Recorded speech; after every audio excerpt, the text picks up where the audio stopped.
Billionaire father disguises as poor gatekeeper to test son's fiancée. Her reaction left him in tears when billionaire businessman Edward Harris heard that his only son, Daniel, was planning to marry a young woman he met just months ago.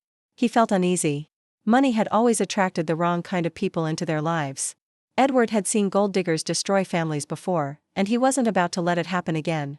So, he came up with a plan that would change everything. Disguised as an old, poor gatekeeper, Edward moved into his son's mansion weeks before the wedding. No one knew it was him. His beard, torn clothes, and fake limp hid his true identity. He wanted to see how Sophie, his son's fiancée, would treat someone she thought was beneath her.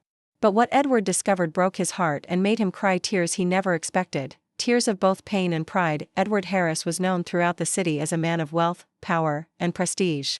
Owning half the real estate in the area, he was used to people bowing to his influence. But when his son Daniel announced he was engaged to Sophie, a woman from a modest background, Edward's instincts told him to be careful. "I just want to make sure she loves you for who you are," Edward said to Daniel one night. "Dad, she does." "You'll see," Daniel replied with a confident smile, but Edward had his doubts. So, without telling anyone, he decided to disguise himself as a poor old gatekeeper at Daniel's mansion. With the help of a trusted friend, he put on shabby clothes, a fake gray beard, and took on a new name, Mr. Ben. For the first few days, Sophie barely noticed him. She was too busy planning her wedding, scrolling through her phone, and talking about her honeymoon. But whenever Edward, now Ben, opened the gate, carried groceries, or helped clean the yard, she barely offered a thank you. Sometimes, she even complained that he was too slow or clumsy. One day, Edward intentionally spilled water near her car. Sophie's reaction shocked him. "Can't you do anything right?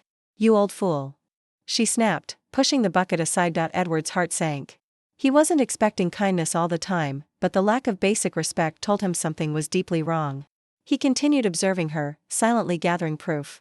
Yet, deep down, he hoped he was mistaken, that there was still goodness in her heart. Days turned into weeks, and Edward's disguise allowed him to see the real Sophie, one that Daniel never saw. When Daniel was around, she acted sweet, caring, and kind. But as soon as he left, her tone changed. She treated the staff with arrogance and ignored their needs. Edward watched in silence, but one afternoon, something happened that shattered him completely. He saw Sophie talking on the phone, unaware he was listening. "Of course, I'm marrying him for his money," she laughed. "Who would say no to a billionaire's son? A few years of pretending, and I'll be set for life." Edward froze. Every word hit him like a hammer. His son's happiness was built on a lie. He wanted to rush in and confront her, but he held himself back. He needed Daniel to see the truth for himself. That night, Edward sat alone in his small gatekeeper's room, tears in his eyes.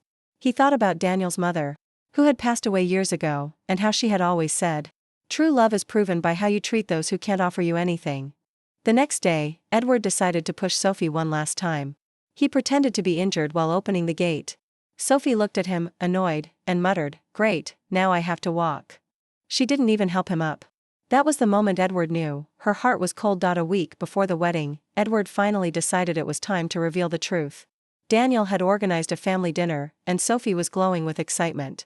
Everyone was dressed elegantly, everyone except for Mr. Ben, who stood quietly at the door. When dinner began, Edward slowly walked in, removed his cap, and peeled off his fake beard. The room fell silent. Sophie's eyes widened in horror. "Mr. Harris?" she gasped. "Yes," Edward replied calmly. "The man you've been insulting and ignoring is the father of the man you claim to love." Daniel looked confused. "Dad, what is this?" Edward turned to his son. "I needed to see who Sophie really was. And I'm sorry, son, but she's not who you think she is." He then played the recording he had secretly made of Sophie's phone conversation. The room was filled with her own cruel laughter and greedy words. Daniel's face went pale. Sophie tried to defend herself. "It's not what it sounds like," but Daniel interrupted. "Save it. You showed your true face." She stormed out, humiliated and defeated. Edward placed his hand on his son's shoulder. "I didn't do this to hurt you. I did it to protect you." Tears rolled down Daniel's cheeks, but he hugged his father tightly. "Thank you for showing me the truth, Dad." For the first time in years, Edward cried, not from sadness, but relief. He had saved his son from a lifetime of heartbreak.